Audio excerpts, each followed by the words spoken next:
Es un placer estar con vosotros en este momento, en esta actividad que vamos a realizar, que está relacionada con la deidad de Dios en el Antiguo Testamento. Esto es un programa especial que está desarrollando la Facultad Adventista de Teología de Sagunto, con el deseo de que comprendamos mejor a nuestro Dios, y no solo de una manera teórica, sino de una manera vivencial, porque Él es tan grande, tan impresionante, tan misericordioso, tan amoroso, que se merece como mínimo que le dediquemos una porción de nuestra inteligencia y de nuestro conocimiento. En ese sentido, el tema que os voy a presentar en este momento lleva por título Yahvé igual a 1, casi una fórmula matemática, pero en el que hay mucho contenido y un contenido relevante. ¿Cómo lo vamos a plantear? Pues yo propongo el siguiente itinerario. Primero, ¿qué situación se nos está planteando en este momento que hace que tengamos este tipo de presentaciones? El concepto de proof word, y ya os voy a explicar lo que significa y cómo esto puede hacer daño a nuestra interpretación de la Biblia. Vamos a usar un método sencillo, inductivo, es decir, que vamos a partir de la base para llegar a las conclusiones, no establecer una conclusión para luego buscar textos como excusas, sino al revés, un método inductivo. Hablaremos de campo semántico, ya veréis, no es tan complicado. Hablaremos de intratextualidad, ya veréis, no es tan complicado. Y estableceremos algunas conclusiones con relación a lo que hemos estudiado y expuesto. ¿Vamos adelante? Bien, venga, vamos adelante. ¿Cuál es la situación que estamos viviendo? Evidentemente, nosotros vivimos un mundo que se precia de querer y practicar la innovación. Y la innovación llega a todos lados, no solo a la tecnología, llega a la teología. Y en ocasiones se proponen nuevos planteamientos resultantes de ciertas cosas. En ocasiones puede ser una experiencia personal. Pienso qué teología se plantea cualquier persona, por ejemplo, que sus hijos están pasando una crisis espiritual y cómo se plantean, ¿no?, ese acercamiento o no acercamiento a la religiosidad. Aquellos, por ejemplo, que innovan la teología porque les interesa, y es triste, justificar algo que están realizando de forma irregular, y por justificar su situación irregular, su pecado, inventan o desarrollan nuevas interpretaciones de la Biblia que no responden a la Biblia en realidad. Hay mucho hoy día, mucho de esnobismo, de querer llamar la atención, incluso en el campo teológico. Y eso hace que a veces se escuchen cosas, o se lean cosas, o se vean cosas en Internet que nos llaman la atención precisamente por lo despistadas que están con relación a las interpretaciones coherentes y equilibradas de la Biblia. Y hablaremos de esto cuando mencionemos cómo se introduce un concepto mesiánico, el mesianismo, de tendencias judías, por ejemplo, en nuestras congregaciones.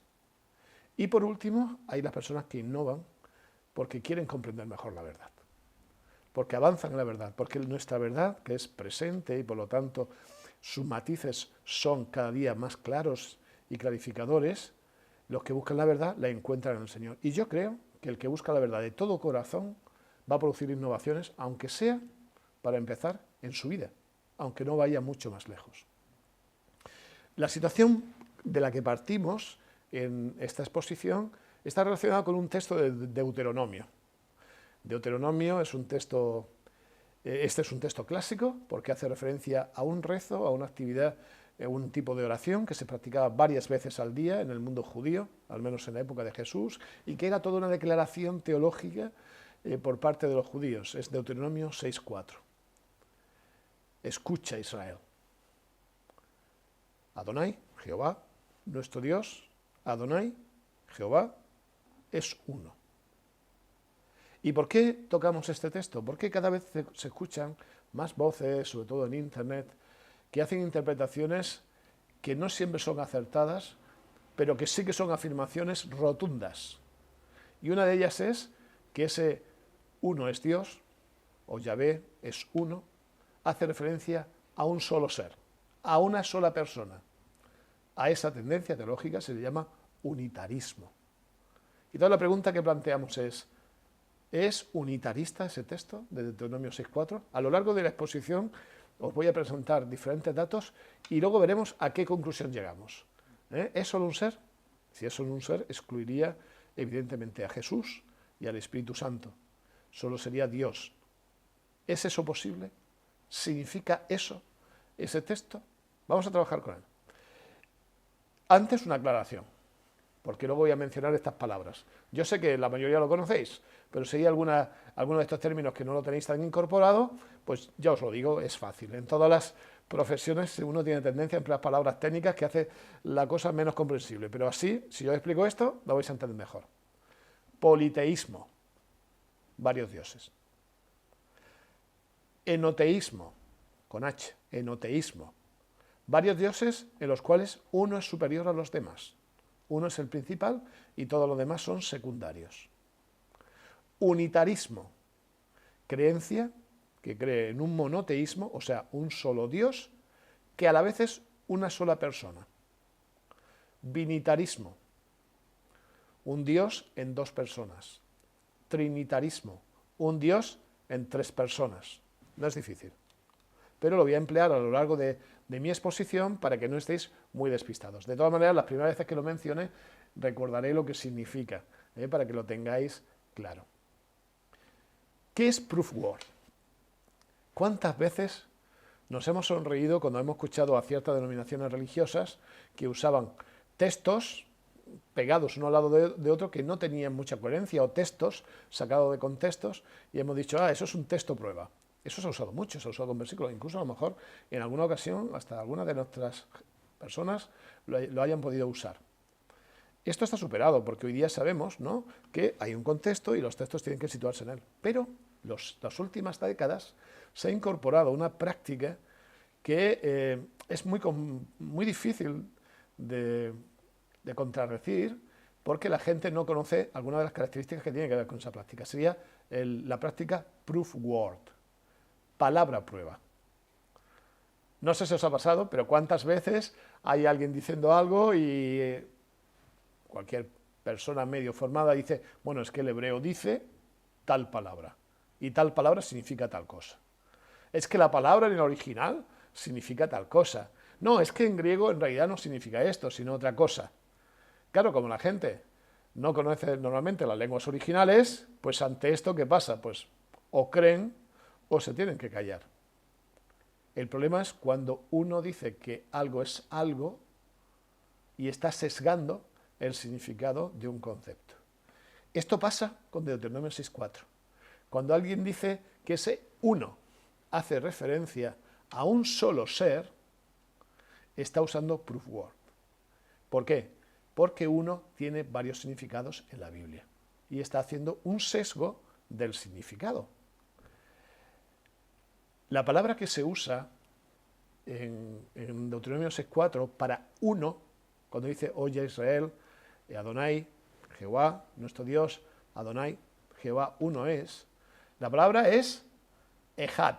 No hace falta que la recordéis, solo que cuando yo la diga sepáis, esta es la palabra que decía Víctor que significa uno, ¿de acuerdo? Esa palabra es Ejad.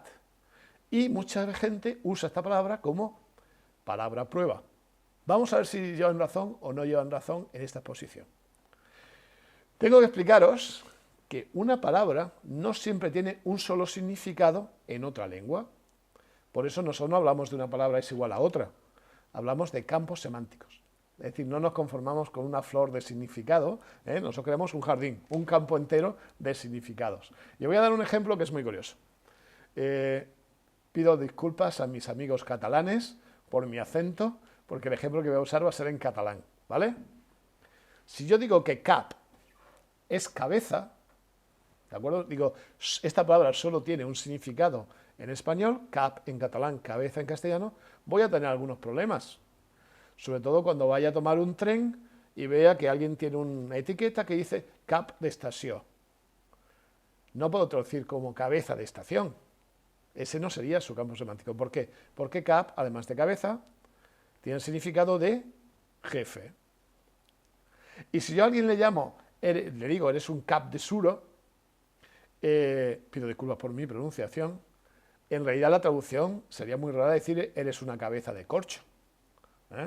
Seguramente en español pues sería eres un chorlito, eres un tontorrón, o alguna cosa así. ¿Qué quiero decir con esto? Una palabra no tiene por qué ser solo una palabra en otra lengua. La palabra uno tiene varios significados en su campo semántico, de significado en la Biblia. Y así es como vamos a empezar. Vamos a estudiar qué significados tiene la palabra.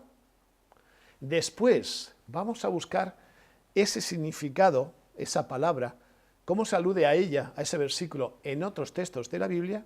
Eso es lo que se llama intratextualidad, es decir, los textos que están relacionados con la misma temática o el mismo concepto en toda la Biblia, y luego llegaremos a algunas conclusiones. ¿Vale? ¿Os parece? Venga, vamos adelante. Ejad, como ya decía, significa uno. Ejad va a tener dos tipos de significados. Cuando ejad es algo cuantitativo, es una cantidad, o cuando ejad es algo cualitativo, es la cualidad de alguien. Los primeros son los más comunes y a veces los que nos pueden dar equívoco, y los segundos son los más sustanciosos. ¿Por qué? La primera es al ser cantidad es algo denotativo, es lo que hay, uno como número, como dígito, y la segunda ya tiene implicaciones de alguien especial, exclusivo, único, etc. Ambos bloques de significados los tiene ejad, uno. Con relación a cuantitativo, bueno, pues ahí, en relación a cuantitativo, nosotros vamos a tener textos en que significa que Yahvé es uno, un dígito, uno, una cantidad. De eso hay bastantes textos, ¿de acuerdo? Uno de ellos sería Éxodo 25, 19. En ese sentido, cuando dice que es uno, obviamente no son varios dioses, es uno. Por lo tanto, varios dioses en el sentido de que haya un politeísmo. Por lo tanto, ahí estaría defendiendo el concepto de monoteísmo. Es también el concepto de unitarismo, es decir, que ese Dios es solo un ser. Bueno, eso lo vamos a ver. Un segundo significado, como cantidad, es el del primero de algo. ¿Vale? Se dice uno, pero en realidad está diciendo primero. Esto vamos a encontrar, por ejemplo, en Éxodo 39, 10. Se hace una lista y dice primero fue tal, segundo fue tal, tercero fue tal. Si el significado de Deuteronomio 6.4 fuese este, estamos ante un problema. Porque estaríamos diciendo que Jehová es el primero. El primer problema sería porque el resto del texto que hay alrededor no está diciendo eso. Y el segundo es como que toda la Biblia nos dice que solo hay un Dios y de golpe y porrazo estaría diciendo que Dios es uno, el principal entre muchos. Está fuera de lugar. Si entendéis, no es lógico con relación al texto. Otro tercer significado, como cantidad, sería cada uno, una forma distributiva. Hizo tal, cada uno cual. Este significado tampoco apoya el contexto que hay alrededor, porque en el contexto precisamente no se está diciendo que haya varios dioses, que haya politeísmo y que Yahvé sea uno de esos, cada dioses que se producen. ¿De acuerdo? Por lo tanto, ¿qué podemos concluir? Que ejad también se emplea para cantidades que contienen más de un solo ser. Y esto es importante. Nosotros vamos a tener algunos textos en los que dice eran uno y sin embargo es más de una persona. El más famoso de todos, el de Génesis 2.24. En el Génesis 2.24 dice, por tanto dejará el hombre a su padre y a su madre y se unirá a su mujer y serán una sola carne. Pero no dejarán de ser dos personas, pero serán una entidad, un matrimonio. Es muy interesante que en este caso, ya solamente con esta percepción, ya ese concepto de unitarismo se desvaloriza, porque no es el único ejemplo. Nosotros tenemos ejemplos en que se habla de pueblos que quieren ser un solo pueblo. Es muy gracioso, por ejemplo, el tabernáculo se considera como un kit. El tabernáculo es el tabernáculo, aunque esté dividido en muchas piezas que se juntan, se montan y se desmontan. Era el Lego de la época, ¿de acuerdo? Pero es uno, el concepto de tabernáculo. Yo voy a dejar seguramente, y está en las diferentes redes sociales, un artículo con relación a esta presentación, donde vais a poder ver más ejemplos que explican esto. Si los unitaristas tuviesen razón de que Yahvé solo es un ser, no habrían empleado la palabra ejad. Tenían otras dos palabras para usar. Una de ellas es un adverbio, que es levat, que aunque no significa exactamente solo, está vinculado con solamente, que se usa en varias ocasiones en la Biblia para hacer referencia a cuando Dios, solamente Él ha hecho ciertas cosas, hubiesen empleado ese término. Y otro es el término yahid. Yahid es una forma para hablar de algo que es único, casi siempre habla de primogénitos, o de unigénitos, alguien muy especial como único. Piensa además que decir que es un solo ser ya nos complicaría la interpretación de Deuteronomio 6.4, dice, escucha Israel, Yahvé, Jehová, nuestro Dios, y la palabra que usa para nuestro Dios, Eloheinu, bien, es un posesivo más un nombre, que es el nombre de Dios, que es un plural. Vamos a escuchar en otras conferencias qué pasa con ese plural. Así que yo no me voy a parar en eso, pero no deja de ser un plural, o hablar de cierta pluralidad. Por lo tanto, hablar de un solo ser, con esa expresión es difícil, porque se iguala Ejad, uno, a Eloheinu. Es un paralelismo. Pasamos al significado cualitativo, que es mucho más sabroso. Un primer significado sería, y lo encontramos en 2 Reyes 4:39, sería que Yahvé es igual a alguien, cualquiera, Ejad, uno, alguien. No tiene lógica con el contexto. Si uno lee el texto, y bueno, si luego lo vemos en los mandamientos, desde luego no, Dios no es alguien, Dios es Dios. Este significado saldría de contexto. Otro significado sería pequeño, diminuto. Eso lo encontramos, por ejemplo, en Génesis 29:20. O sea que Yahvé es un Dios pequeño, es un Dios menor entre muchos otros dioses. ¿Está hablando de politeísmo?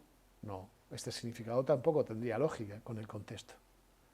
Sin embargo, sí que empieza a adquirir ya cierta lógica otros significados. Por ejemplo, uno como nombre propio.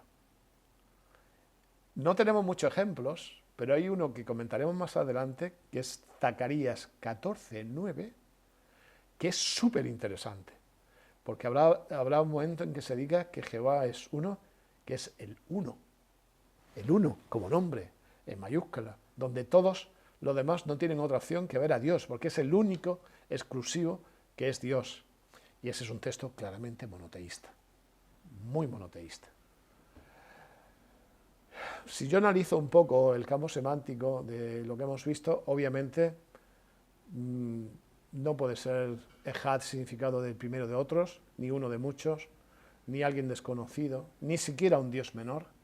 Estas propuestas quedan fuera. Por lo tanto, politeísmo queda fuera, enoteísmo queda fuera.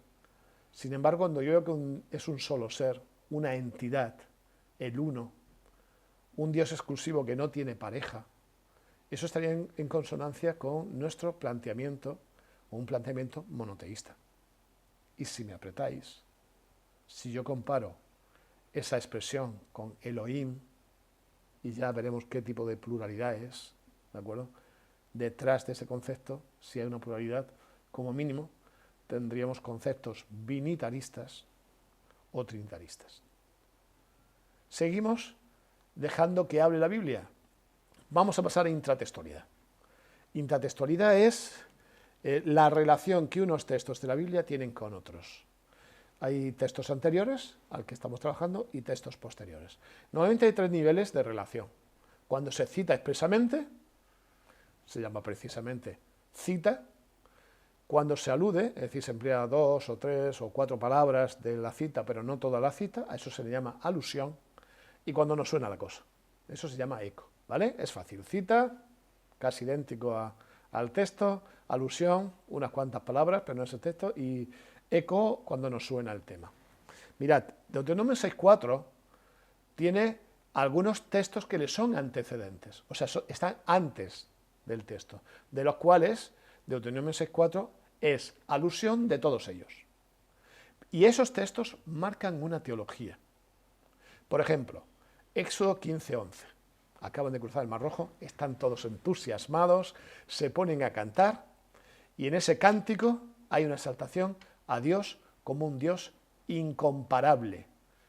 No hay proyección humana, construcción humana que se parezca a Dios. No hay Dios en minúscula que se asemeje en absoluto a Dios.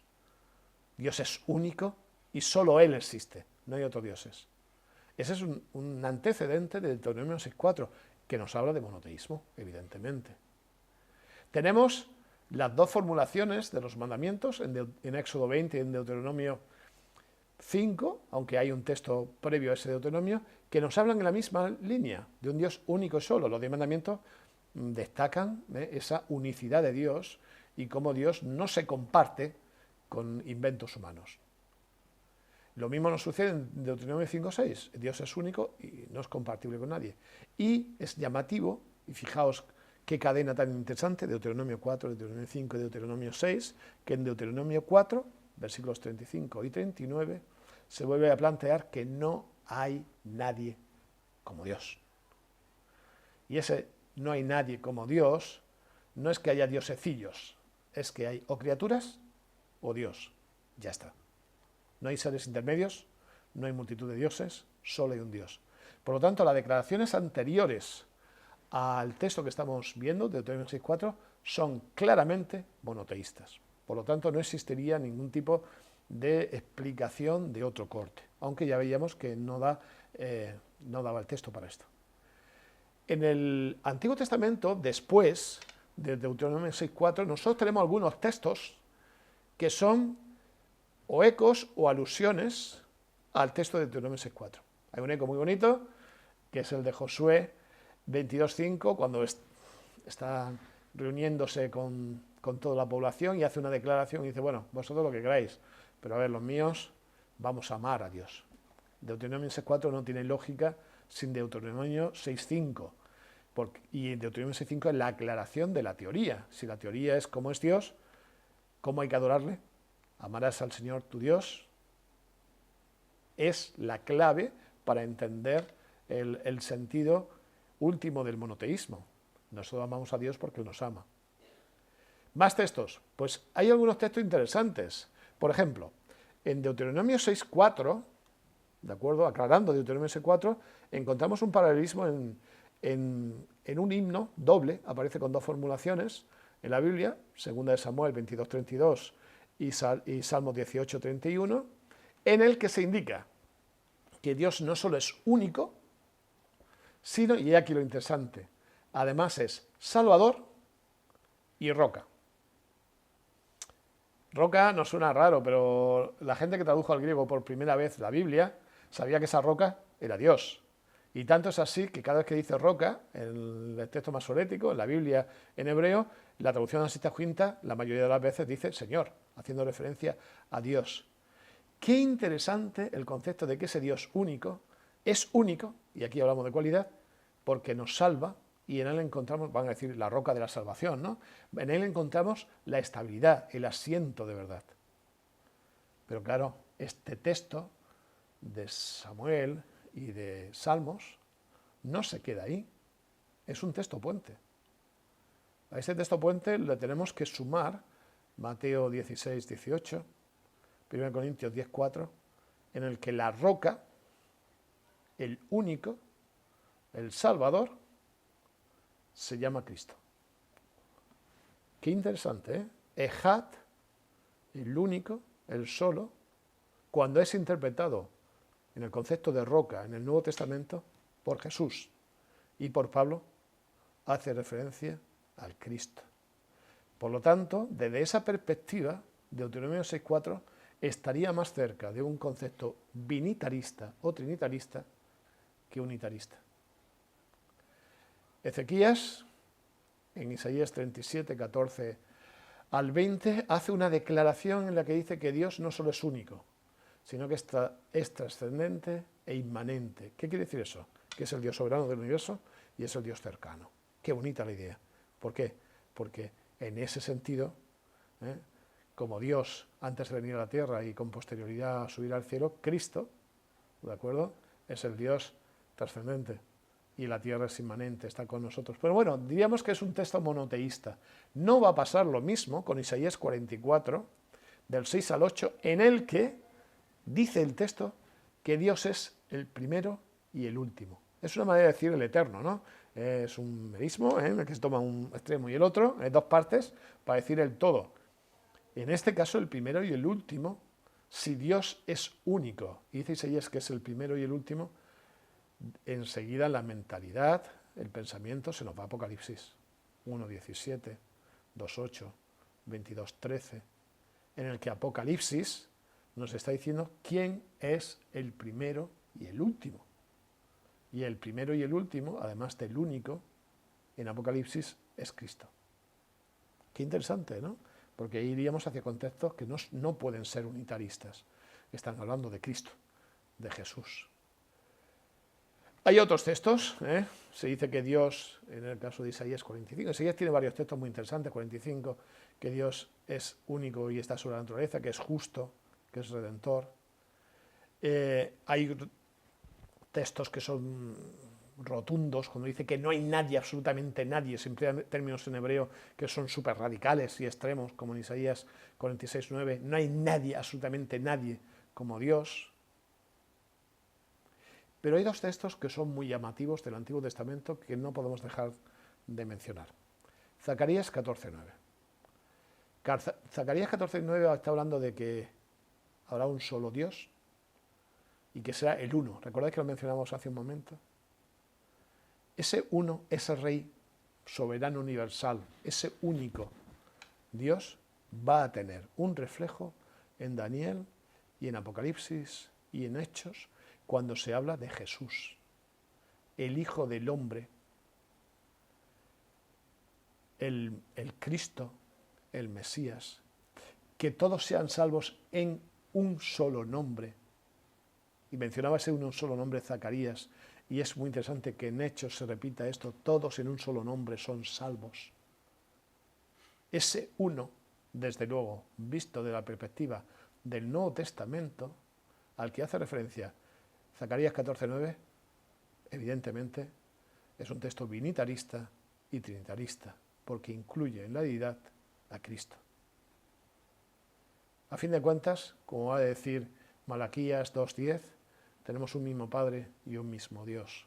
Qué curioso que ese mismo, ese concepto de unidad, de estar unidos, que vamos a encontrar en todos los textos del Antiguo Testamento, lo veamos reflejados en el mismo mensaje de Jesús, en Juan 8, del 41 al 42, 16, 27, 28, 17, 8, en el que Él dice, el Padre, yo y el Padre somos uno, estamos en unidad. Evidentemente, un concepto unitarista no puede funcionar así, ¿de acuerdo? Tenemos conceptos en los textos puente de sobra para saber que están haciendo referencia a Dios. Y ya no os digo nada cuando vamos al Nuevo Testamento.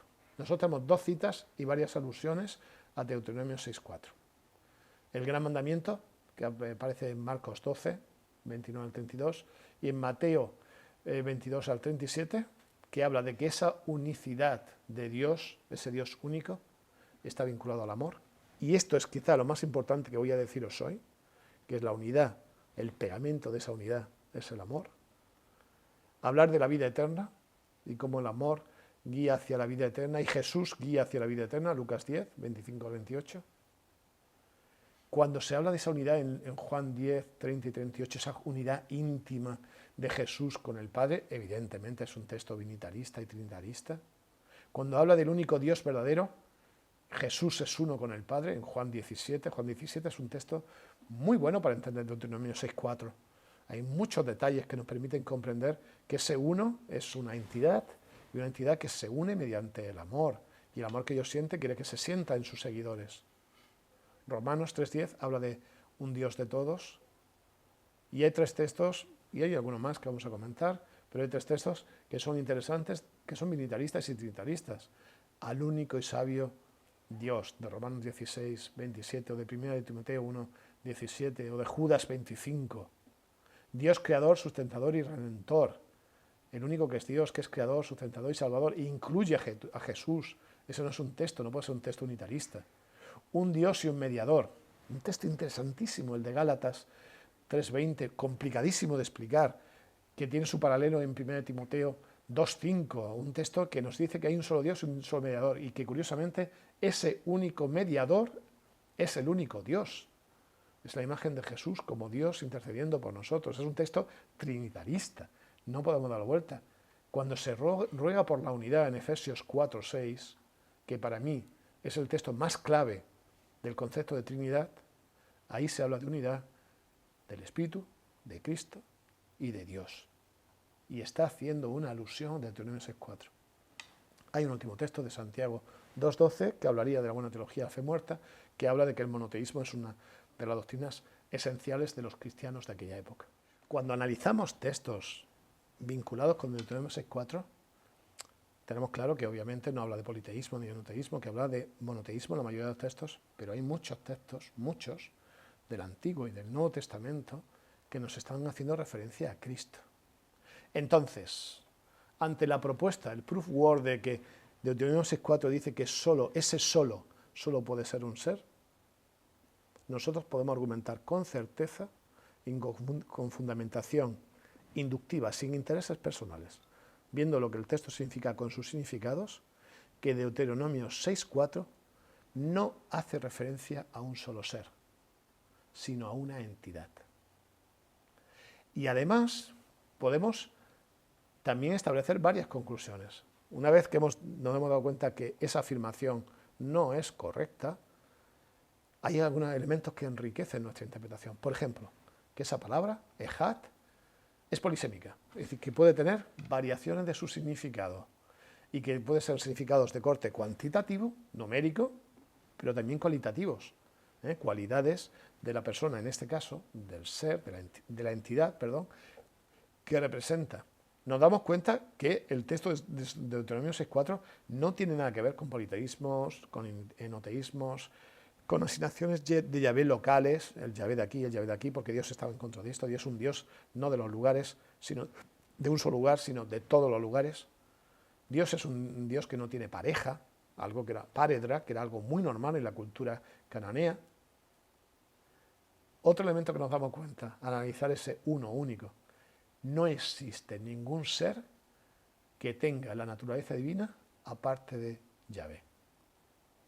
Todo lo demás son invenciones, proyecciones, construcciones humanas, pero solo hay un Dios.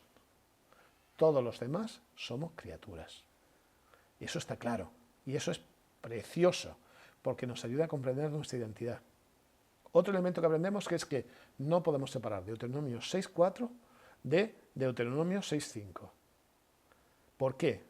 Porque el principio que une, ese ejad que está relacionado con la unión, ese principio es el amor. En el caso de Dios, la unidad divina se fortalece en su amor. Y la unidad humana, que se parece en eso a la unidad divina, la unidad humana, también se fortalece en el amor. El matrimonio, la primera unidad de dos seres, se fortalece en el amor. La familia se fortalece en el amor. Los amigos se fortalecen en el amor. La iglesia se fortalece en el amor. Por lo tanto, ese principio que usa Jesús de no querer vincular el gran mandamiento o los dos grandes mandamientos, sin el amor es básico para nosotros. Toda discusión de Deuteronomio 6.4 tiene que pasar por una comprensión en nuestra vida de Deuteronomio 6.5, de amar a Dios con todo lo que tiene que ver con nuestro ser. Además, nos hemos dado cuenta que en ese sentido cualitativo de la palabra uno hay elementos que se le asocian preciosos: salvación, justicia, universalidad. Dios es un Dios de todos, no de unos poquitos, de una élite, mediación. Y cuando observamos las referencias intratextuales, nos damos cuenta que el unitarismo no tiene lugar. Lo eliminan de la jugada. No hay forma de interpretar 6.4 desde el unitarismo. Y sin embargo, el trinitarismo llega a cobrar importancia, sobre todo en Efesios 4.6, pero sustentado por otras referencias a las que hacíamos mención. Por eso decíamos que es importante y es muy relevante tener claro que ese único, uno, Dios, es mucho más que un solo ser. Como indica el Nuevo Testamento, el Padre es Dios, Cristo es Dios y el Espíritu Santo es Dios, en un concepto que nos aporta identidad, porque nos comprometemos como criaturas de un Dios amante, que nos aporta oportunidad, porque nos sentimos salvos gracias a un Salvador amante, y realización, porque crecemos cada día como personas gracias a un Espíritu amante. Su unidad se convierte en nuestra unidad. Su amor, primero y compartido, se convierte en nuestro amor. Su excepcionalidad nos convierte en personas excepcionales. Esa cosmovisión es más coherente con el mensaje bíblico y, por cierto, mucho más estimulante. Gracias.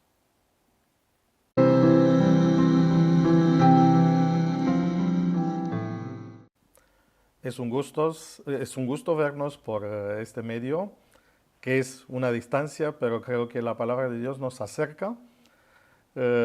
Estas charlas que hacen parte de un proyecto de la Facultad de Teología de Sagunto, que se llaman Theo Talks, es decir, charlas teológicas, nos ayudan a nosotros los profesores y a los alumnos para presentar los descubrimientos que tenemos al estudiar el texto bíblico.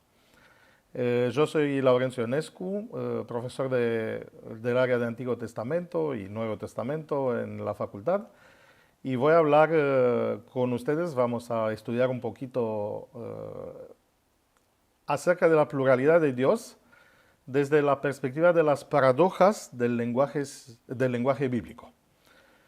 Cuando decimos la palabra paradoja, ya nuestra mente no quiere esta palabra, porque las paradojas luchan contra un intento que hacemos de armonizar y hacer que todas las cosas encajen bien. Pero las paradojas son justo estos contrastes que nos permiten ver la realidad en una perspectiva mucho más profunda que cuando simplificamos todo en un esquema muy básico.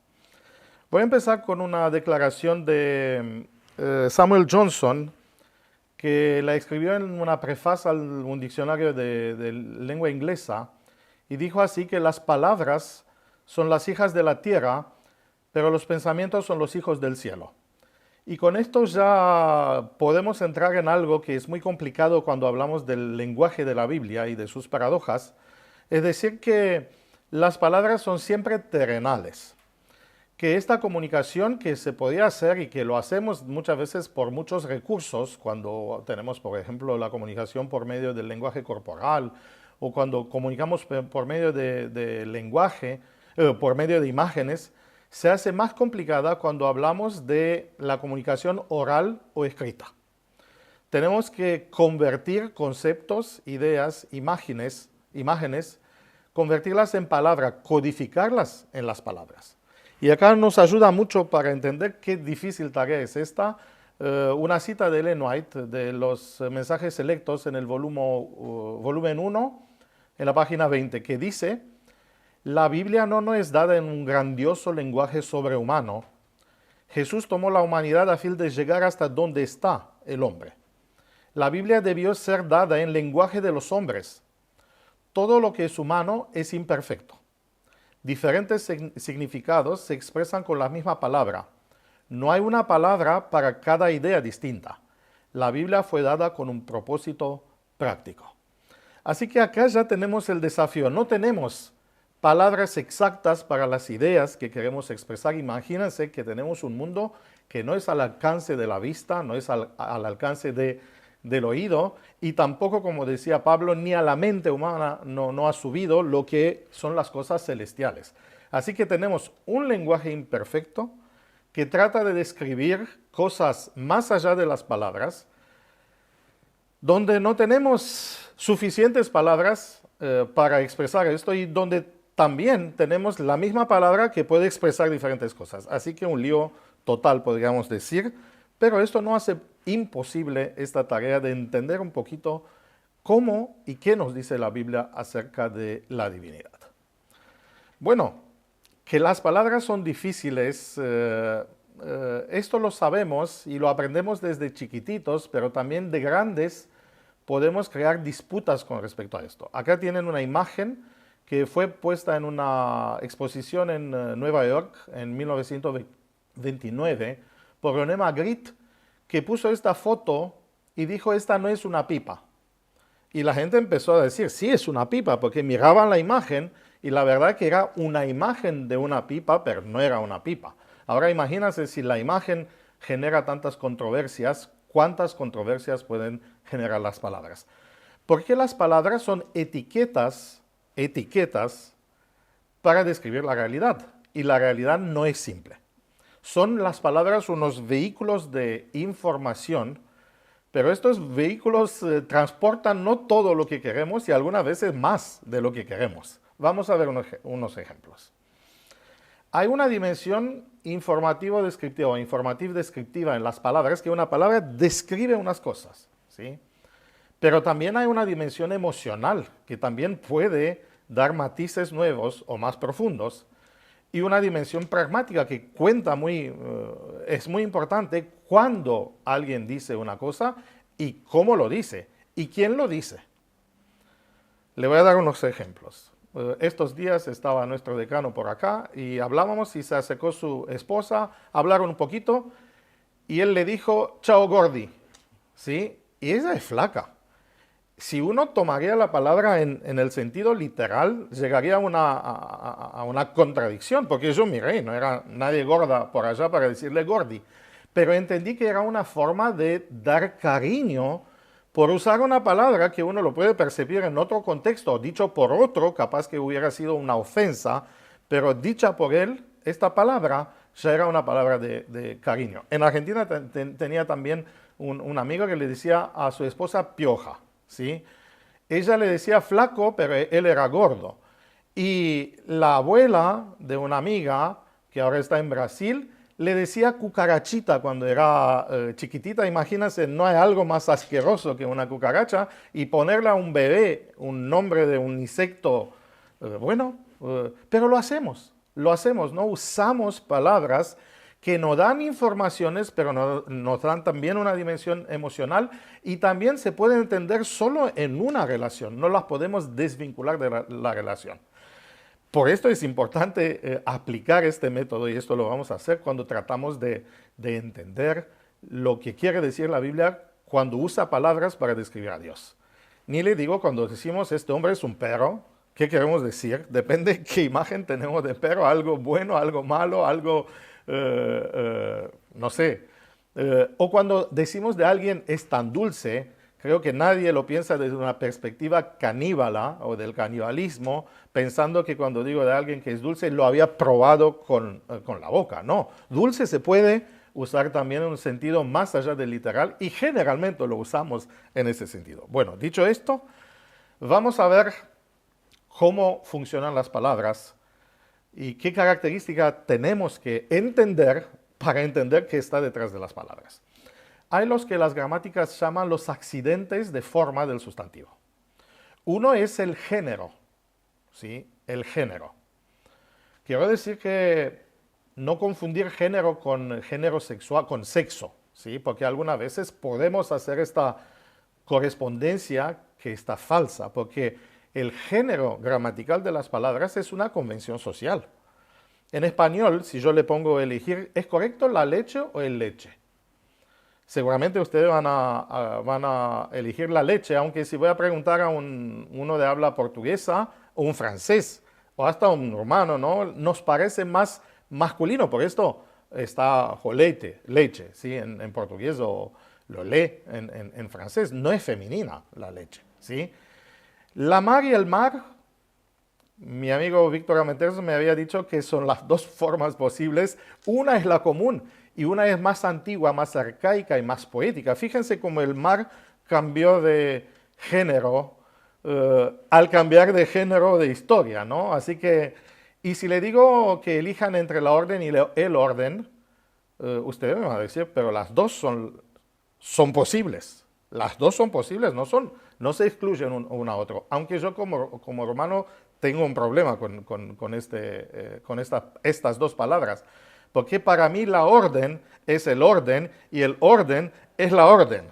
Es decir, justo lo que en español es femenino, es decir, el mandato que da un general, la orden, para mí es masculino en mi idioma. Y el orden de ordenar las cosas, para mí es al revés. Así que imagínense que lío algunas veces. Y si esto pasa en idiomas que son parientes, el romano y el español son de las lenguas romances, imagínense qué problema tenemos cuando tratamos de traducir de un idioma, como es el hebreo, que pertenece a otra familia, a las lenguas semíticas, traducir esto en lenguas indoeuropeas. Así que ya esto nos complica las cosas, pero es importante entenderlo. Por esto el espíritu, pneuma en griego es neutro y en el Antiguo Testamento ruach es femenino. De acá sacar conclusiones que el Espíritu Santo es una mujer o un ambigénero sería demasiado, porque no tenemos que confundir el género con la teología. El género es un accidente de los sustantivos, es un vehículo que trata de describir cosas mucho más complejas. Otro accidente es el número. Le voy a dar un ejemplo simple para ver cómo solo por variar el número no se varía solo la cantidad. Generalmente variamos por el número la cantidad. Pero no, podemos variar hasta la semántica. Si yo digo el viento se escuchaba fuerte, sí, es el viento que sopla, pero si soy músico y digo los vientos se escuchaban desafinados, seguramente no se habla de ningún viento, sino acá hay por medio del plural un cambio de semántica y se refiere a los instrumentos en cual se sopla, por esto se llaman vientos.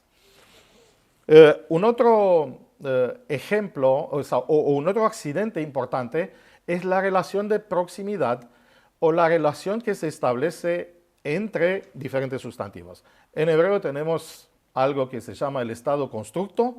Cuando es como un tren, se pueden juntar muchos sustantivos y entre ellas se establecen diferentes relaciones, ¿no? Esto en castellano lo hacemos por medio de las preposiciones, en otros idiomas lo hacemos por medio de los casos y no siempre hay una correspondencia perfecta. Pero también acerca de esto de la cercanía o la relación de proximidad, tenemos el asunto del acuerdo gramatical. Fíjense, un ejemplo. Mucha gente dice la mayoría de las personas entraron en el avión. Mientras que, bueno, las personas entraron por la cercanía, nos parece que así deberíamos decir. Pero en realidad, desde el punto de vista gramatical, el sujeto es la mayoría de las personas, acá es un cualitativo, y después entró en el avión. Así que nosotros podemos hacer un desacuerdo entre el sujeto y predicado, diciendo la mayoría entraron, porque son las personas que son más cercanas, o deberíamos decir la mayoría entró en el avión. Y fíjense cómo esto puede cambiar, ¿sí? Así que estos son los elementos que les propongo que vamos a analizar un poquito mirando los textos bíblicos. Pero antes de empezar esto, quiero mostrarle un intento, ¿no?, de describir cosas muy complejas por medio de imágenes, ¿no? Es famosa esta pintura que está en la Capilla Sixtina. Yo visité y esperaba que sea una pintura central. No, está en un rinconcito, casi no lo ves si no te indica alguien, allá está la creación del hombre. Y se ha escrito muchísimo acerca de esto, hasta la posición de Dios, de Adán, del dedo y todo esto, que hay toda un intento de transmitir, podemos decir, una cosmovisión acerca de la creación. Alguien hizo una réplica extraterrestre y salió algo así, la verdad es que si Dios hubiera comunicado con nosotros en un lenguaje celestial, algo así hubiera salido. Por esto la Biblia no es un lenguaje extraterrestre, sino usa nuestra lengua. Y así como decía Ellen White, así como Jesús tuvo que encarnarse para que podamos entenderlo y verlo, también la Biblia es una encarnación, ¿no?, de la revelación. Así que vamos a ver. La palabra siempre disputada, ¿no?, disputada cuando hablamos de la pluralidad de Dios es la palabra Elohim. Les propongo que veamos algunas cosas, los usos de esta palabra, significados posibles, forma gramatical y el acuerdo gramatical, así como había presentado hasta ahora. Vamos a ver los usos. Tenemos en la palabra, por su morfología, que es una morfología del plural, y acá hablando del número, quiero decirle que el hebreo es más complicado que el español. En español tenemos solo dos números, singular y plural. El hebreo tiene tres. Tiene singular, dual. El dual se usa generalmente para pares, dos ojos, dos orejas, dos manos, dos cuernos. Pero también hay el plural. En Daniel nos aparecen no solo animales con dos cuernos, sino nos aparecen animales con más cuernos y para esto está el plural. Así que tenemos singular, tenemos dual y tenemos plural. La palabra Elohim, desde el punto de vista gramatical, pertenece a esta tercera categoría y esto ya podría excluir la posibilidad binitariana. Porque si quería el autor o si quería el que escribe el texto hablar de dos personas, hubiera formado una palabra que no la encontramos nunca, Elohim, ¿sí? Aunque había dos dioses, por ejemplo, en Betel o en otras cosas, dos becerros y todo eso, pero no la usa, ¿no? Ya esto nos dice algunas cosas y ya nos excluye algunas posibilidades de cual seguramente se ha hablado en la ponencia acerca de Had, ¿no? de uno. No hay binitarianismo si partimos desde la perspectiva esta. También hay un uso referencial de la palabra, que puede describir una función. Algunos piensan que Dios es como director de una empresa y Dios significa esto. Bueno, los testigos de Jehová, por ejemplo, usan este argumento. Y es verdad que algunas veces se puede usar esto, pero solo cuando habla de una función humana, de cual vamos a ver.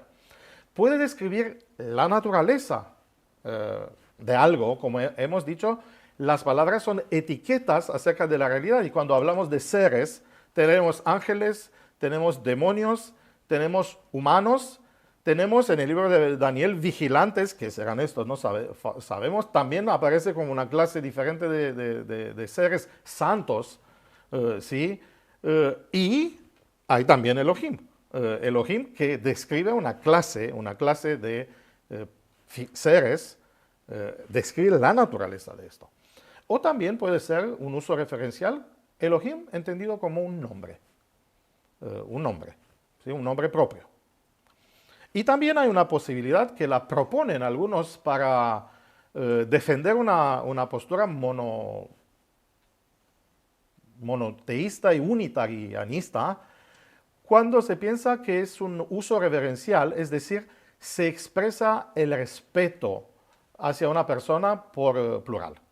Esto pasa en algunos idiomas. Por ejemplo, en español usamos la tercera persona con verbo, por ejemplo, cuando decimos usted, ¿sí? Si ustedes van a ver, yo uso usted porque aprendí en Argentina el español.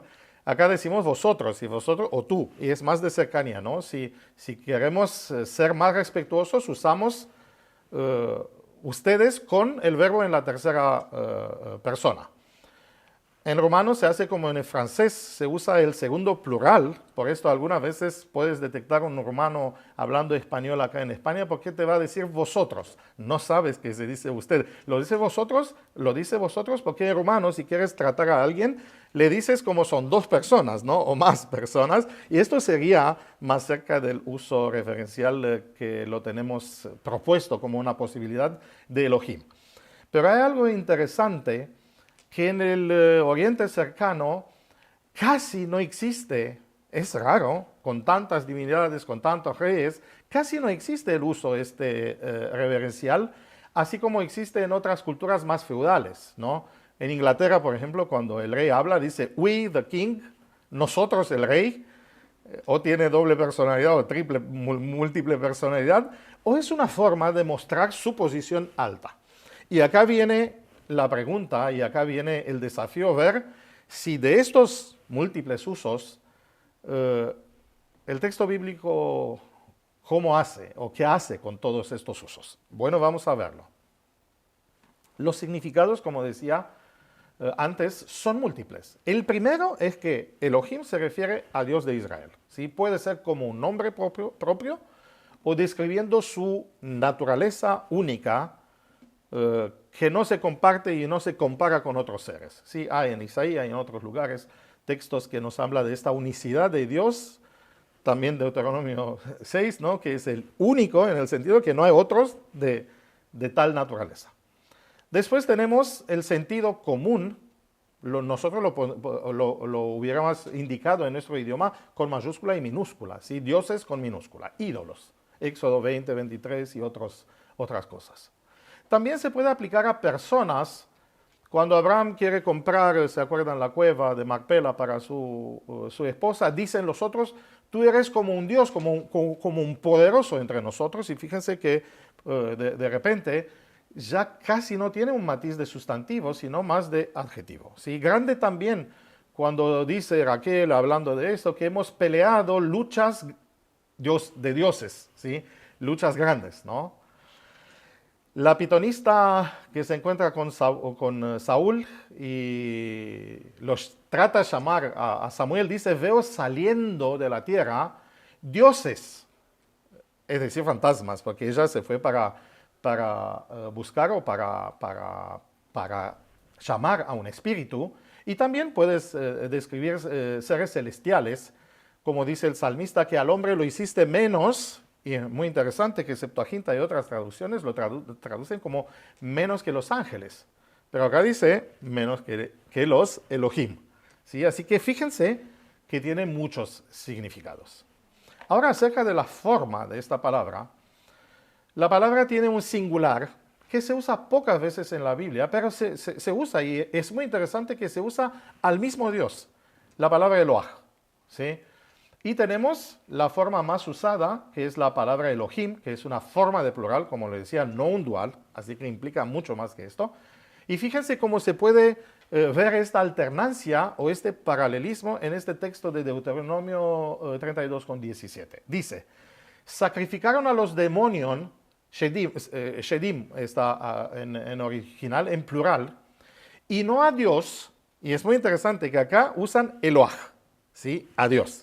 Fíjense que cuando quieren poner en contraste demonios con Dios, es decir, clases de seres, diría yo, para una usa una palabra y para la otra usa el singular de la palabra, es porque describe su naturaleza. Pero dice, ahora fíjense cómo cambia al plural, a dioses, Elohim, en plural, que no habían conocido, a nuevos dioses, venidos, plural también, de cerca, que no habían temido vuestros padres. Así que fíjense qué capodópera, ¿no? Podemos decirlo, porque tenemos en el mismo versículo la palabra en singular aplicada al Dios de los cielos, al Dios de Israel, como el único ser Dios, y después a los ídolos, usando acá el término en plural.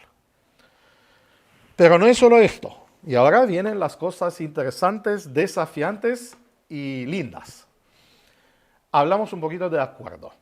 El acuerdo más interesante es el acuerdo entre sujeto y verbo. Por ejemplo, podemos tener el sujeto en singular y el verbo en singular. ¿Sí?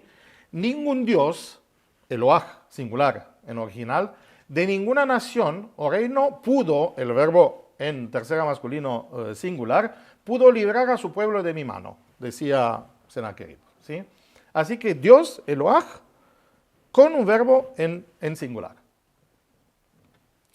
Job dice lo mismo. Dios, no usa Elohim, sino Eloah, le cerró la salida. Fíjense, el verbo y Dios son en acuerdo de números, son en singular. Pero podemos tener también un sujeto en plural y el verbo en singular. Y estas son las situaciones casi las más encontradas en el texto bíblico cuando se habla de Dios, Dios de Israel. Dios, Elohim, plural, creó el cielo y la tierra. Fíjense que el verbo está en singular. Dios, Elohim, en el mismo informe de Génesis, dice, llamó a la luz día y a las tinieblas llamó noche. Y fíjense, tenemos Dios en plural y el verbo en singular. Pero son interesantes y lo más desafiantes son estas expresiones donde Dios está en plural y el verbo está también en plural, aunque los traductores lo han traducido y lo han entendido como un singular. Fíjense un ejemplo. Está hablando Abraham y dice, está hablando Jacob y dice, Dios, plural, me hizo salir, plural. Es decir, si lo hacemos literalmente, Elohim me hicieron salir errante de mi casa, de mi padre, ¿no? También en el Salmo, fíjense que no solo en las narrativas para que uno pueda decir, no, es el periodo del genoteísmo, cuando la gente tenía muchos dioses, como las tribus tenían cada uno su dios, por esto dice, los dioses me hicieron salir, pero no, porque cuando habla del juicio, y el único que puede juzgar la tierra en Apocalipsis y en todo aparece como ser, como Dios, el Salmo 58:11 dice, ciertamente hay Dios, Elohim en plural, que juzgan, ¿sí? En plural, la tierra. También, y acá tenemos estas cosas raras, estas paradojas, cuando en el mismo versículo tenemos un singular y un plural. Y esto es cuando lo dice acerca de Jacob, edificó allí un altar y llamó al lugar El Betel, porque ahí se le había aparecido, pero en plural, Dios, Ha Elohim, hasta con artículo, ¿no? Cuando oía de su hermano. Qué interesante, ¿no? Qué interesante. Así que fíjense que el autor no se siente molesto, el que escribe, y seguramente que pensamos que Génesis fue escrita por Moisés, no se sienta molesto con un uso donde, hablando de el único Dios que existe, puede usar terminología plural, tanto en sustantivo y tanto como en los verbos. ¿Sí? También tenemos los epítetos en plural. Por ejemplo, por excelencia, la expresión Dios viviente se dice Elohim Jaim, ¿sí? Es decir, dioses vivos. Y en el Deuteronomio 5:26 se dice la voz de Dios viviente en plural que habla en singular del medio de fuego. Así que esto tenemos en el texto bíblico y no hay de huir de la idea que el concepto de Dios puede implicar en el mismo tiempo unidad y pluralidad. Bueno, vamos a ver también este aspecto de la pluralidad en gramática de los discursos divinos. Y acá son algunas cosas interesantes. Por discursos divinos entendemos o cuando en una narración se introduce por habla directa lo que dice Dios, o las instancias cuando Dios habla acerca de sí mismo. ¿Sí? Esto entiendo yo por los discursos divinos. ¿Sí? Tenemos, y esto es interesante, solo esto podría ser un estudio interesante, tenemos algunas fórmulas. Por ejemplo, la más frecuente en el Antiguo Testamento, cuando el profeta introduce las palabras de Dios, Vayomer Elohim, y dijo, singular, dioses, plural, Elohim, ¿sí? Ya te duele cuando ves esto. Yo hice esto, yo sé que es bastante feo verlo, pero para poder un poquito ver esta alternancia, esta discrepancia algunas veces, puse siempre en las siguientes diapositivas, como arriba, con letras superescritas, si es singular o plural, si es primera persona o la tercera persona, ¿no? Para ver. Después hay esto, yo soy, Anoji, Adonai, Eloheja. Yo soy Yahvé, acá viene el nombre de Dios, tus dioses, si lo traducimos literal. Así que tenemos un singular, yo, Anoji, y Eloheja, ¿sí? Fíjense que tenía la palabra Eloah, y podía haberlo usada, pero no lo usa, ¿sí? Después, cuando hay los juramentos de Dios, estos son muy interesantes, que se hacen por una preposición con un sufijo pronominal y con verbo. Dice, por mí mismo, en singular, juro. Y acá fíjense que Dios habla de él mismo en singular, ¿sí? Yo mismo, por mí, y fíjense que acá hace referencia a su naturaleza, como no podía jurar por uno más grande que él, tampoco puede, algunas veces Dios invoca al mar, a las montañas, al mundo, al cielo y a la tierra como testigos de su juramento, pero como no hay uno más grande que él para jurar, cuando habla de sí mismo, habla en singular, ¿sí? Y también tenemos esta expresión, Hai Ani, por mi vida, Neum Adonai. Así habla el Señor. Son estas cosas. Y es muy interesante que en todo esto, cuando Dios habla de sí mismo, usa el singular. Y uno podría decir, mira, Elohim, entonces no es un plural. Pero tenemos lo que es como arena entre dientes de algunos monotarianistas o no sé, unitarianistas, que cuando ven estos textos no los pueden soportar, pero yo creo que los textos tienen que ser enfrentados. Fíjense, cuando Dios habla de sí mismo en pluralidad.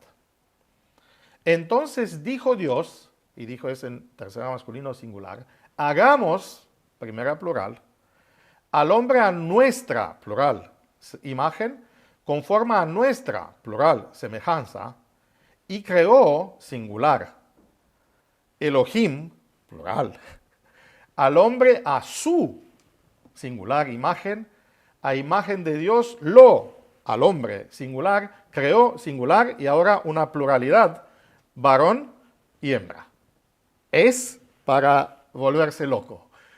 El autor está usando esta alternancia de plurales y singulares en el mismo discurso, en el mismo párrafo, podemos decir, en la misma oración, justo para describir esta complejidad de este ser que tiene una etiqueta tan complicada como la de Elohim.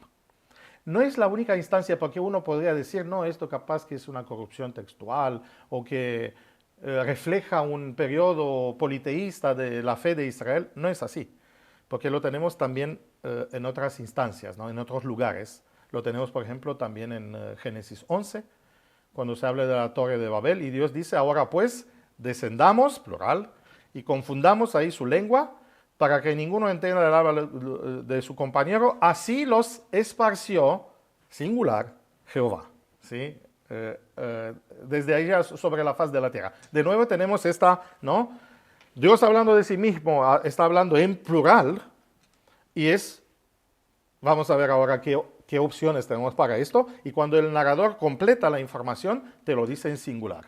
Así que es un Dios multipersonal que habla con sí mismo, podemos decir, o entre ellos, y el de afuera, el testigo, lo ve como una sola unidad, ¿sí?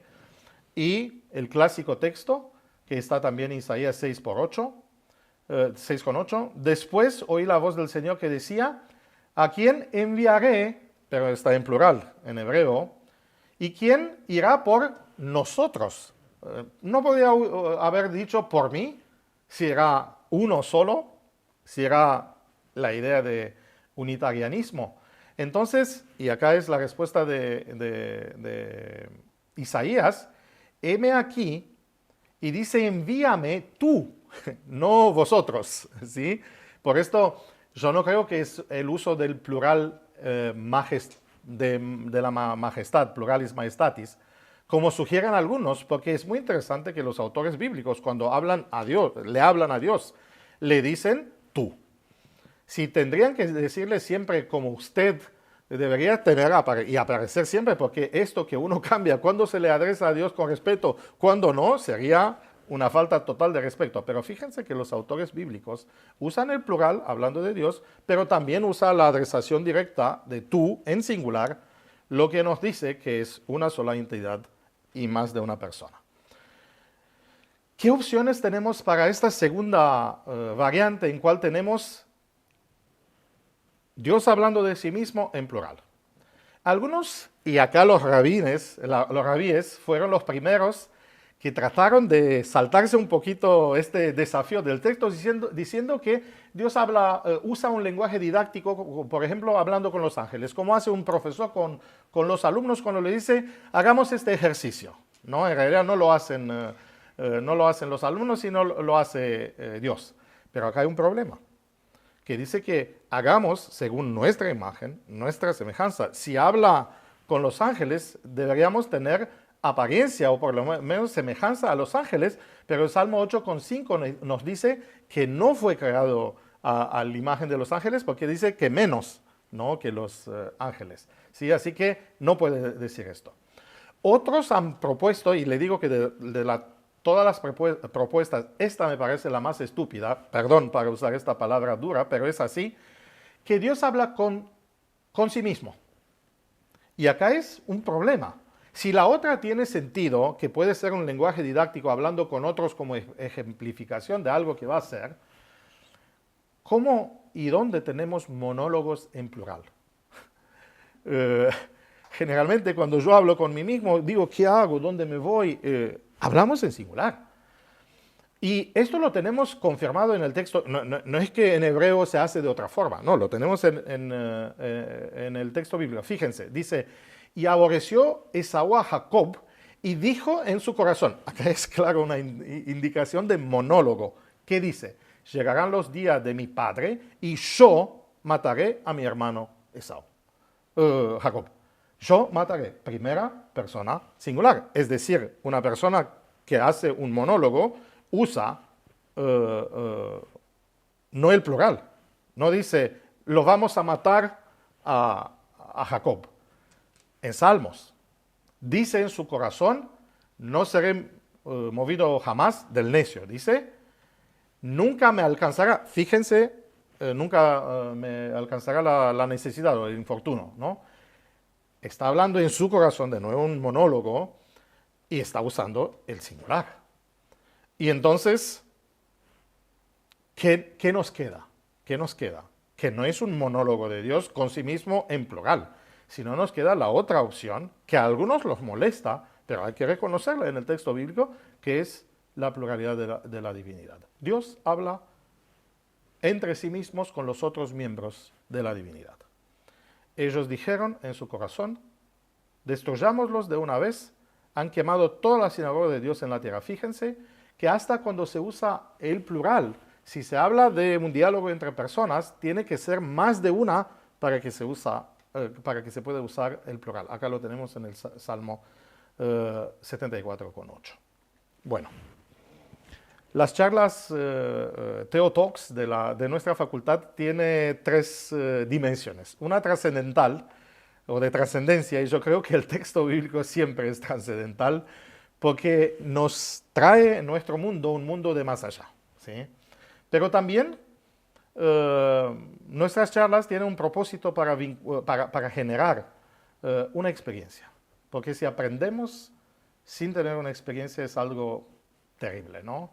Martin Buber tiene una cita que me gusta y en este contexto me parece que puede completar un poquito esta idea compleja, ¿no?, de las paradojas del lenguaje bíblico con respecto a la pluralidad de Dios. Dice que el deseo mismo cambia cuando pasa de la imagen soñada a la imagen aparecida. Todo medio es un obstáculo. Solo cuando todos los medios están abolidos se produce el encuentro. Y yo creo que la experiencia que quiero proponerle, que también la inventó Martin Buber en su libro, cuando habla de una relación o un tipo de religión, él habla de yo-él. Yo puedo hablar de Dios como Él, pero también me propone y nos propone para hablar de Dios como yo-tú. Y esta relación no se puede hacer mediado. Las palabras son unos vehículos, así como decía Ellen White, humanos imperfectos. Así que el desafío es conocer a este Dios no solo como un Él, no solo como un Elohim, que lo analizamos gramaticalmente, sino buscar y leer la Biblia para encontrar que este Dios es tan complejo que no hay palabra para describirlo. Hay un poeta romano, traté de traducir un poquito esto y con esto voy a cerrar. Él dice, yo no aplasto la corola de prodigios del mundo, ni suprimo con mi mente o mi espíritu los misterios que cruzan mi camino en flores, ojos, labios y tumbas. Son otros los que ahogan con sus luces la magia de las honduras insondables, más yo con mi lumbre voy acrecentando el gran misterio del mundo.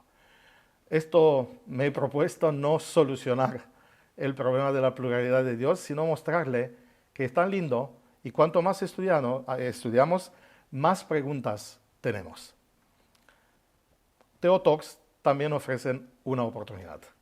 Así que les dejo este texto que es tan bello, tan complejo, tan complicado y tan profundo, que les invito a que busquen entenderlo, mirándolo, si es posible, en su gramática original. Porque dice, porque tu marido, en plural, es tu hacedor, en plural, Jehová de los ejércitos es su nombre, tu redentor, singular, el Santo de Israel, singular, Dios, plural, de toda la tierra será llamado. No creo que hay cosa más desafiante que nuestro Dios y su pluralidad. Me despido acá, no solucionando, sino provocándolos a estudiar más, porque necesitamos indagar más en las Escrituras.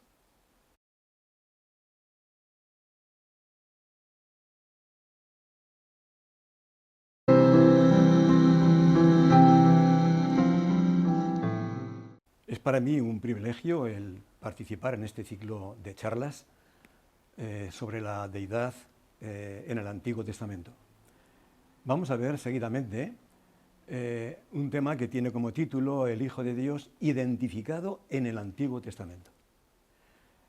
Vuestro servidor es José Antonio Ortiz, profesor de Sistemática de la Facultad de Teología Adventista de Sagunto. y con la ayuda del Señor vamos a abordar juntos el tema para encontrarnos con respuestas que sin duda conocéis ya muchas de ellas, pero que otras posiblemente pues nos ofrecerán una grata sorpresa. Y en todo caso espero que no nos quede ninguna duda en cuanto a que Jesús está claramente revelado en el Antiguo Testamento. En primer lugar, veamos dos breves citas que nos muestran la relevancia, la importancia de la encarnación del Hijo de Dios. Y cuando hablamos de encarnación, hablamos de un ser preexistente, evidentemente. Se dice, en cierto manuscrito, si queremos estudiar un problema profundo, fijemos nuestra mente en la cosa más maravillosa que jamás sucedió en la tierra o en el cielo, la encarnación del Hijo de Dios. Y otra breve que dice, la encarnación de Cristo es el misterio de todos los misterios. Hay una cita de Attilo René de Pertuis que coincide con otros comentaristas y autores que hablan de la relevancia, de la importancia de ese ser que, siendo divino, formando parte de la Trinidad, dejó cuanto era para sencillamente tomar carne como nosotros, de acuerdo con lo que dice la Escritura, vivir entre nosotros y cumplir así, entre otras cosas, el llamado plan de redención. En este contexto, quiero mencionar una anécdota que, si no recuerdo mal, ocurrió en Ginebra entre dos eruditos. Uno de ellos, André Shuraki, pensador, escritor y político franco-israelí, conocido por una traducción de la Biblia en lengua francesa en los años 70 del siglo pasado. El otro, el doctor Pierre Vinandi, profesor del seminario adventista de Colons y, entre otras cosas, profesor mío en su momento. Ellos hablaban de las Escrituras, era su debilidad, era su gran conocimiento.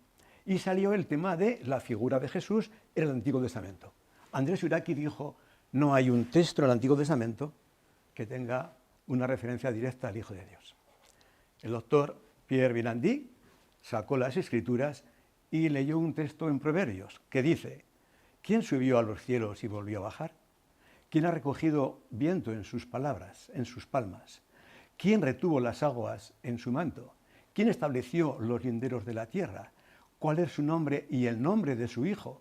Si es que lo sabes. Es la versión de Jerusalén la que he mencionado. Y también en el Deseo de todas las gentes, un libro bien conocido, una de las mejores biografías de Cristo, dice, el Salvador se revela en el Antiguo Testamento tan claramente como en el Nuevo. Realmente es un desafío para verlo así, de esta manera. Pero la declaración está ahí establecida. Así que vamos a ver tres partes sucintas. Evidentemente de cada una de ellas se puede decir bastante más. Pero hemos cogido algunos pensamientos que nos parecen suficientes como para poder dejar claro que Cristo está perfectamente identificado en el Antiguo Testamento. La primera parte tiene que ver con el testimonio del Nuevo Testamento, evidentemente respecto al Antiguo. La segunda es el testimonio de los profetas, el Antiguo Testamento. Y la tercera parte, el testimonio de Jesús, directamente. Así que vayamos a la primera parte. El comentario bíblico nos dice, en uno de sus tomos, hablando de Jesús, algunos aspectos en cuanto a su divinidad anterior a la encarnación, después su encarnación y después incluso algunos aspectos posteriores a la ascensión. Así que aquel que tenía forma de Dios se hizo semejante a los hombres para recibir después toda potestad de nuevo en los cielos en su ascensión. Y destaca sobre todo el misterio del amor que tiene la divinidad, sobre todo Jesús, a decidir afrontar este desafío por la raza caída, que somos los beneficiarios de esta obra.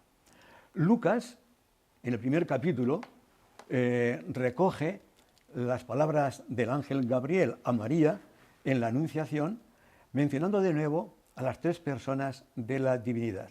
El Espíritu Santo que vendría sobre ella, el poder del Altísimo que la cubriría de acuerdo con su sombra, y el santo ser que nacería, que sería llamado Hijo de Dios. Esta idea que encontramos en toda la Escritura es la que nosotros queremos ver con más detalle, enfocada en la segunda persona de la divinidad. Ahora, por ejemplo, vamos a ver brevemente en el pasaje de Filipenses capítulo 2 del apóstol Pablo, donde él hace referencia a aquel que no estimó como algo a que aferrarse el ser igual a Dios, sino que se despojó, ¿de acuerdo?, de ese rango, de ese privilegio, de esa parte de su personalidad para sencillamente llegar a ser semejante a los hombres, sin dejar de ser quien era, ¿de acuerdo?, pero velando la divinidad con humanidad. Filipenses 2, 5. El apóstol Pablo en el Nuevo Testamento está haciendo referencia a lo que Jesús hizo antes de la encarnación. Juntamente con el texto que citó Pierre Vilandí a Andrés Juraki, encontramos algunos otros textos que nos hablan de la creación, pero para esto ya el profesor Ionescu ha hablado ampliamente y con mucha precisión. Isaías, uno de los profetas del Antiguo Testamento, en el que hemos de reconocer que si el Antiguo Testamento revela claramente a Jesús, Isaías es uno de los que mejor lo hace. Él tiene una profecía, 700 y pico de años antes de Cristo, donde dice: el Señor mismo os dará señal. He aquí que la Virgen concebirá y dará a luz un hijo, llamará su nombre Emmanuel. Luego vamos en el Nuevo Testamento, que es Mateo, el que dice que todo esto aconteció para que se cumpliese esa profecía. He aquí que la Virgen concebiría, daría a luz un hijo y llamará su nombre Emmanuel, que traducido es Dios con nosotros. ¿Quién es este Emmanuel? Es únicamente Jesús. Y ahora quiero hacer mención a un pasaje de Isaías en el cual se describe la visión que tuvo Isaías del trono de Dios y posteriormente cuando fue llamado para su ministerio, que ya había comenzado, pero que ahí se ratifica en los primeros capítulos de su libro. Y vamos a leer textualmente el texto. En el año en que murió el rey Uzías, vi yo al Señor sentado sobre un trono alto y sublime, y sus faldas llenaban el templo. Por encima de él había serafines, cada uno tenía 6 alas, con 2 cubrían sus rostros, con 2 cubrían sus pies y con 2 volaban. Y el uno al otro da voz diciendo: Santo, Santo, Santo, Jehová de los ejércitos, toda la tierra está llena de su gloria. Esa expresión, cualquiera que coja la Biblia y la lea directamente entenderá que es relativa al Padre. Santo, Santo, Jehová de los ejércitos, ¿verdad? Pero cuando se habla de Jesús, bueno, pues es el príncipe de los ejércitos de Jehová, ¿de acuerdo? O es el mensajero, el ángel del Señor. Pero aquí se dice Santo, Santo, Santo. Algunos inclusive dirán que hay cierta vinculación con la Trinidad. Dejémoslo ahí, pero en todo caso se presenta con toda claridad el nombre de Dios. Los quiciales de las puertas se estremecieron con la voz del que clamaba y la casa se llenó de humo, de la gloria de Dios. Entonces dijo: ay de mí que soy muerto, el profeta Isaías, porque siendo hombre inmundo de labios y habitando en medio de pueblo que tiene labios inmundos, han visto mis ojos al Rey, a Jehová de los ejércitos.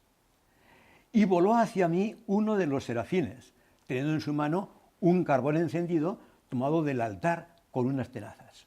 Y entonces, tocando con él sobre mi boca, dijo: he aquí que esto tocó tus labios, y es quitada tu culpa y limpio tu pecado.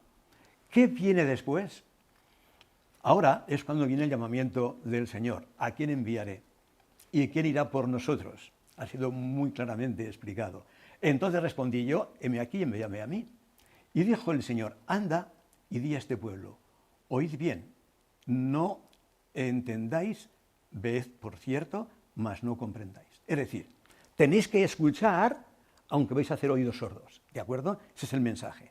Pero el texto clave de este contexto es: engruesa el corazón de este pueblo y agrava sus oídos y ciega sus ojos para que no vea con sus ojos, ni oiga con sus oídos, ni su corazón entienda, ni se convierta y haya para él sanidad. ¿Por qué?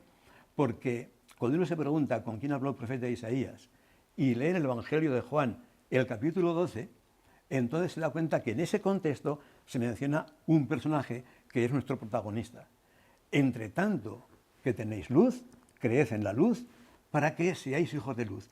Estas cosas habló Jesús, dice claramente Juan. y se fue y se ocultó de ellos. Pero a pesar de que había hecho tantas señales delante de ellos, no creían en él. ¿Quién es este él?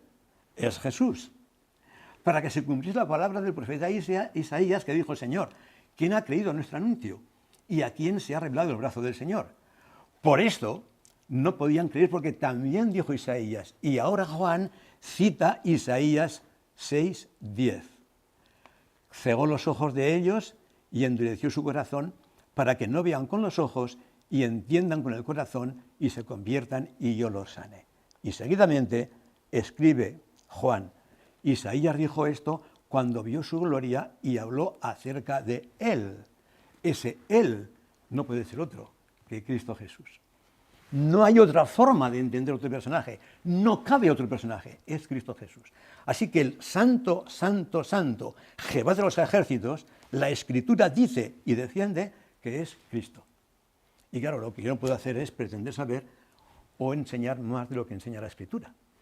Tenemos que adaptar nuestro pensamiento y nuestra mente al mensaje de la Escritura. El profeta Isaías se encontró con Cristo mismo. A veces suelo decir que le fue más fácil a Nicodemo encontrarse con Jesús de noche que a Isaías encontrarse con Jesús sentado en medio del trono, como dirá Apocalipsis. Pero allí lo vio. Por eso se sintió mal, pecador, creía que iba a morir, ¿de acuerdo? O que podía morir. Pero el Señor, en su misericordia, le tocó con el carbón encendido los labios por medio del serafín, y después quedó bien claro para la posteridad que aquel que vio Isaías fue Jesús. En el Nuevo Testamento hemos visto evidencias de que muchas declaraciones del Antiguo Testamento tienen que ver con Cristo, ¿de acuerdo? Pero vamos directamente al Antiguo Testamento. En Deuteronomio 6:4 está el texto: Jehová uno es, el Semá de Israel, que ha sido perfectamente explicado por el profesor Armenteros. De modo que vamos a obviar lo que podríamos decir simplemente aquí de este pasaje. Pero sí que podemos ver que en la Escritura, sobre todo en el profeta Isaías, se menciona un personaje con el nombre de el ángel de Jehová. Ángel, en un sentido figurado, entendemos perfectamente que no es una criatura de Dios superior a los hombres, sino que es un mensajero. En la Escritura, un ángel puede ser Juan el Bautista, puede ser Cristo mismo, puede ser la Iglesia, puede ser el Espíritu Santo, ¿de acuerdo? Es un mensajero de Jehová. No es Jehová, es su mensajero. Y dice el diccionario bíblico adventista que pareciera que a veces se habla de Cristo como el ángel de Jehová. Yo me atrevo a decir que es evidente por la Escritura que el ángel de Jehová es Jesús. Cuando le pide el Señor a Abraham que sacrifique a su hijo, en primer lugar se presenta como el ángel de Jehová. Esto lo encontramos en Génesis 22. El ángel de Jehová, el mensajero de Jehová, no Jehová, su mensajero. Pero uno sigue leyendo el capítulo y se da cuenta que es Dios el que está hablando con Abraham. De modo que el ángel de Jehová es un ser divino.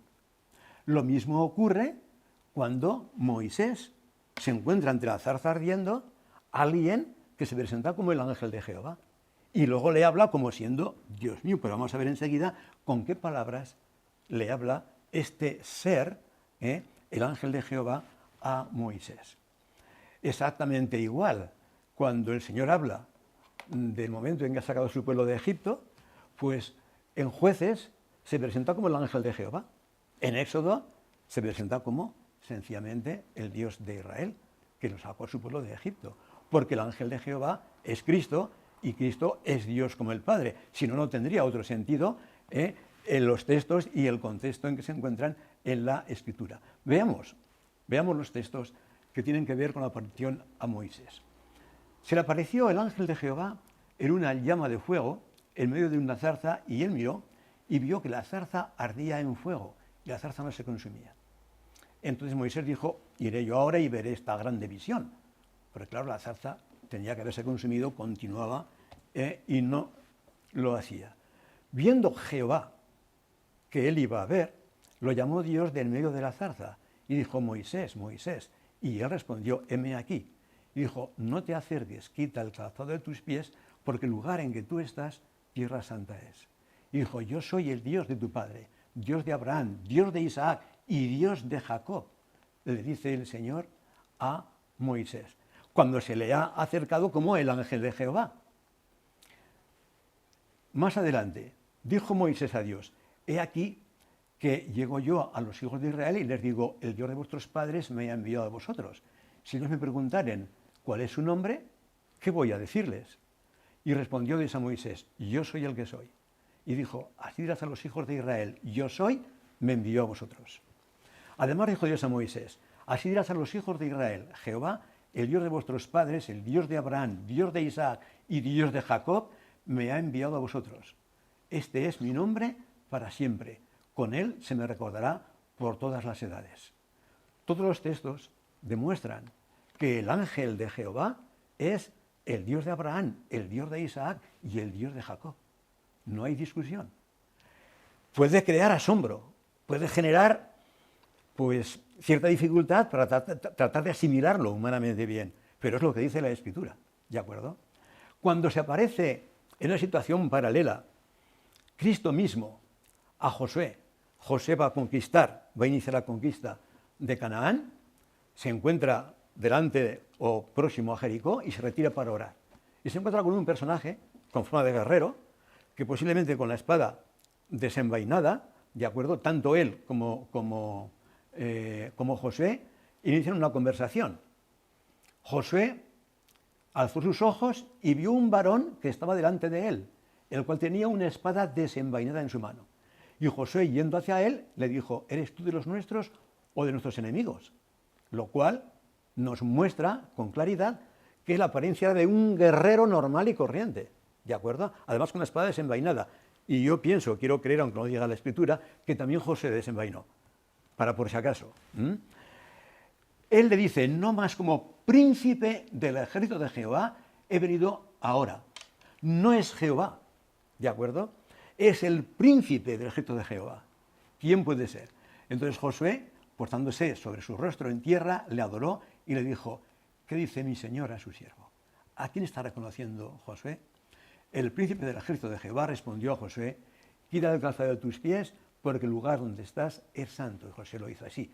Y esto que nos recuerda la experiencia de Moisés, exactamente igual, paralela, ¿de acuerdo?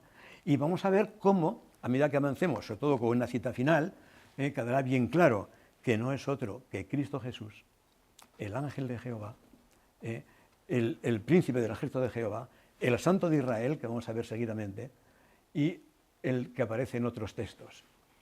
También es aquí el diccionario bíblico que presenta al santo de Israel como alguien que muestra sencillamente el carácter de Dios, que produce una reforma en su propia vida.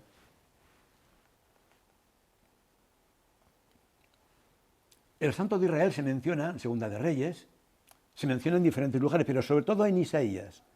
En Isaías aparece 22 veces la expresión el santo de Israel. Sin embargo, es muy interesante observar que la expresión santo de Israel está combinada con la de Jehová y con la de Redentor, en no pocos textos, os los vamos a leer, pero en Isaías 41, 14, en Isaías 43, 3 y 14, más adelante en otros textos de Isaías, Jehová, el santo de Israel y Redentor, nuestro Redentor, Jehová, el santo de Israel, repetidamente aparece la expresión santo de Israel unida a la de Redentor y Jehová, con lo cual queda bien claro que el Redentor, que es Cristo Jesús, se presenta como el santo de Israel. Si nosotros no lo entendiésemos, tendríamos que quizás recurrir al texto que menciona las palabras de un endemoniado en la sinagoga, cuando el endemoniado le dice a Jesús, sé quién eres, el santo de Dios, el santo de Israel. ¿De acuerdo? También es Isaías el que dice, yo Jehová y fuera de mí no hay quien salve.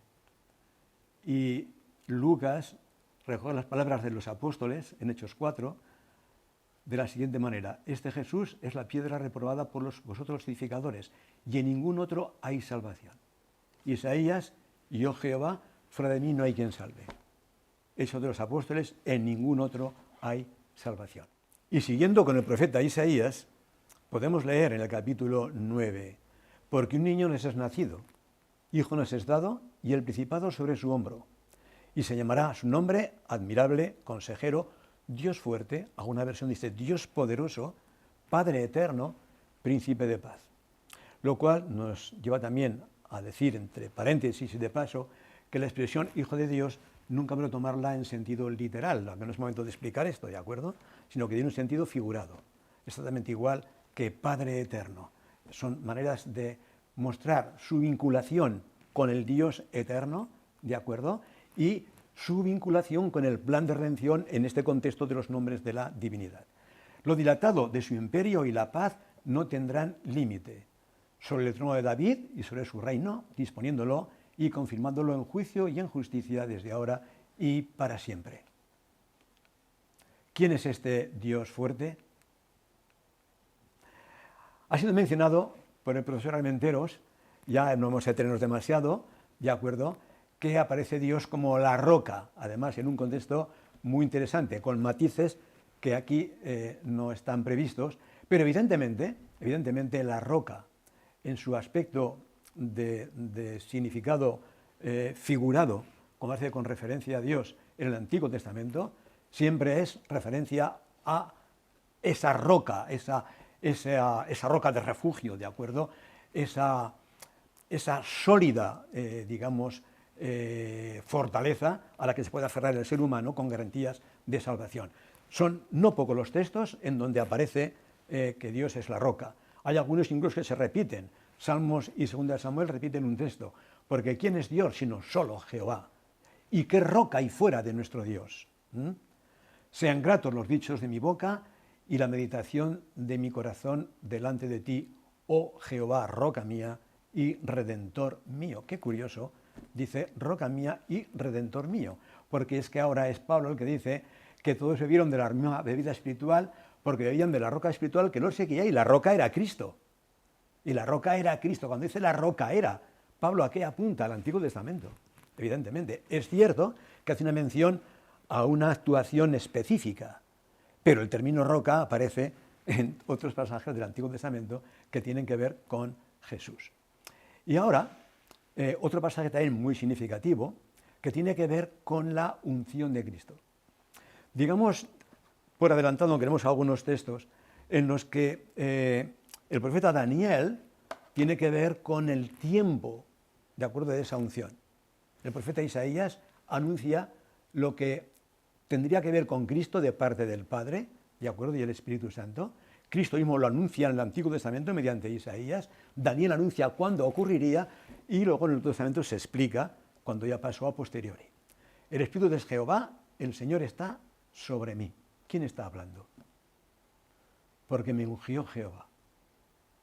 El Espíritu de Jehová está sobre mí y me ungió Jehová. Es una referencia a la Trinidad.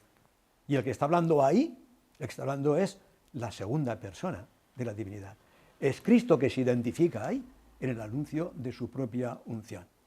Y quiero mencionar a Giri Moscala, decano de Andrews, que dice claramente cómo el libro de Isaías presenta los indicios más fuertes sobre la Trinidad en el Antiguo Testamento, que existen y no son pocos.